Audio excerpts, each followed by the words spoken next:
It's late. The room is dark. The day is done. Every obligation has been met. Every person has been taken care of. Every task has been completed, or at least abandoned for the night. This should be the easy part.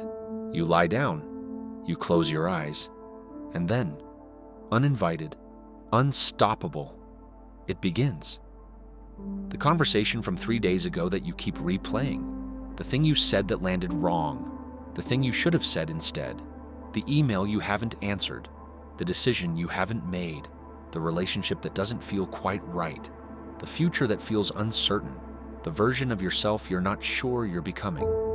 All of it arriving at once, at full volume, in the one moment of the day when you have absolutely nothing left to fight it with. You're not anxious, you're exhausted, and yet your mind will not stop.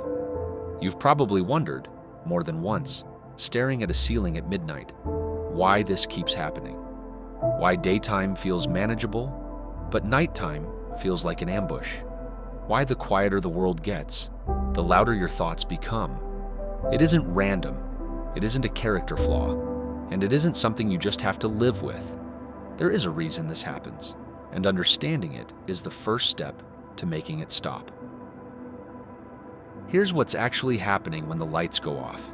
During the day, your brain operates under a constant stream of external demands.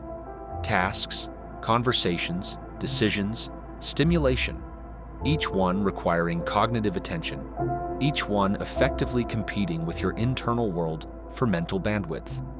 This is not accidental. For many people, busyness functions as a form of unconscious avoidance. Not laziness, not weakness, just the natural human tendency to stay oriented toward the external when the internal feels overwhelming. But at night, the external world goes quiet. The distractions disappear. The obligations pause. And the internal world, everything you've been too busy to process during the day, rushes in to fill the silence. Psychologists call this the default mode network, a system of brain regions that activates when you are not focused on the outside world, when you're resting, daydreaming, or lying in the dark waiting for sleep. The default mode network is your brain's internal processing system, and it is extraordinarily active. It replays experiences. It runs simulations of the future. It evaluates social interactions, rehearses difficult conversations, and attempts to resolve the unfinished emotional business of the day. In other words, your brain isn't malfunctioning at night. It's doing exactly what it was designed to do. You just gave it nothing else to work on. The thoughts that feel like intrusions are actually your mind attempting to process, integrate, and resolve everything that the day didn't give it time to address. The problem isn't the thinking. The problem is the timing and the conditions it's happening in.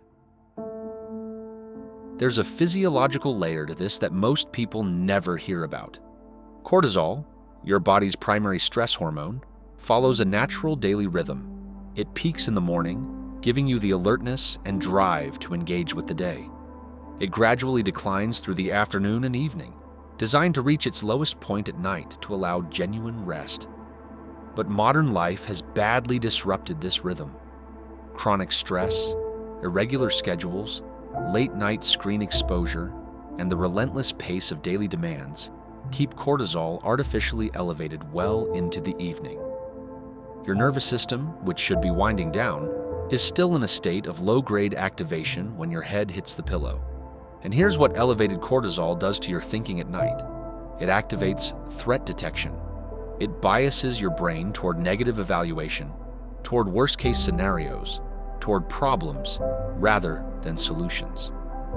This is why nighttime thoughts rarely take the form of optimistic planning. They almost always tilt toward what went wrong, what might go wrong, what you should have done differently, what people might think. You aren't being negative at night because you're a negative person. You're being negative because your stress chemistry is priming your brain to look for threats. The content of your overthinking isn't the problem. The chemistry driving it is. This also has something to do with the Zeigarnik effect. Psychologist Bluma Zeigarnik discovered that the brain holds unfinished tasks in active memory far more persistently than completed ones, generating a low-level cognitive pull toward resolution that doesn't switch off just because the day ended. Every conversation you didn't finish, every decision you deferred, every emotional experience you moved through without fully processing, every moment of the day where something happened and you didn't have time or felt it wasn't safe to fully feel it. All of it is still open, still running, still waiting for the closure your brain needs to release it. And when you lie down in the dark, your brain, freed from external demands, activated by the default mode network, primed by cortisol, turns its full attention to every unresolved loop it's been quietly holding all day. This is why the thoughts that arrive at night feel so specific, so persistent, so attached to particular moments, particular words, particular faces. Your mind isn't tormenting you randomly. It is methodically working through its unfinished business in the only quiet it gets. For some people, nighttime overthinking isn't just the default mode network doing its job. It's something deeper. Negative thinking, cycling through the same thoughts without resolution, is one of the strongest predictors of anxiety and depression. The thinking doesn't process the emotion, it recycles it. The same fear, replayed. The same regret, revisited. The same worst-case scenario, refined and elaborated until it feels more real than anything in the actual present. This kind of overthinking is particularly common in people who grew up in environments where vigilance was necessary, where things were unpredictable, where being caught off guard had real consequences. If your childhood required you to stay alert, to read moods, to anticipate danger, to always be one step ahead of what might go wrong, your nervous system learned that the cost of relaxing was too high. And now, even in safety, even in a dark, quiet room where nothing is actually threatening, your mind keeps scanning, keeps rehearsing, keeps preparing for a danger that isn't coming. The nighttime overthinking isn't irrational. It's a nervous system still doing a job it was trained for, in a situation that no longer requires it. The obvious cost is sleep, and that cost alone is significant. Sleep is not passive. It is one of the most neurologically active states your body enters. The period during which your brain consolidates memory, processes emotion, clears metabolic waste, and restores the cognitive resources depleted by the day. When nighttime overthinking disrupts sleep, the consequences cascade. Emotional regulation deteriorates. You become more reactive, less resilient, faster to anxiety, and slower to calm.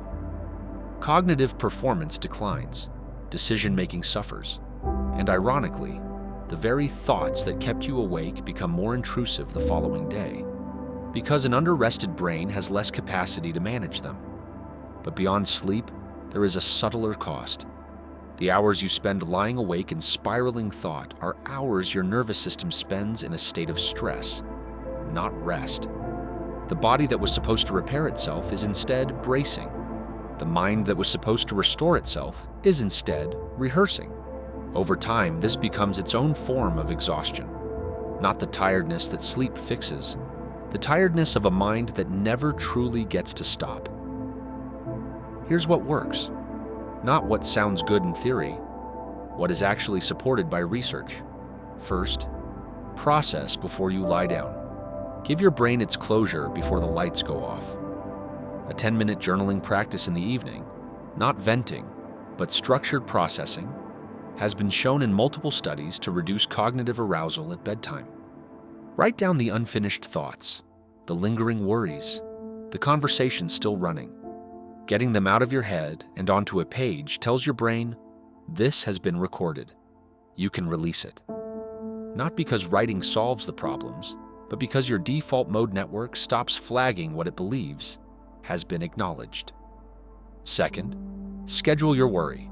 This sounds counterintuitive, but research by psychologist Dr. Allison Harvey shows that deliberately setting aside 20 minutes earlier in the day to worry, fully, specifically, without distraction, significantly reduces unwanted intrusive thoughts at night.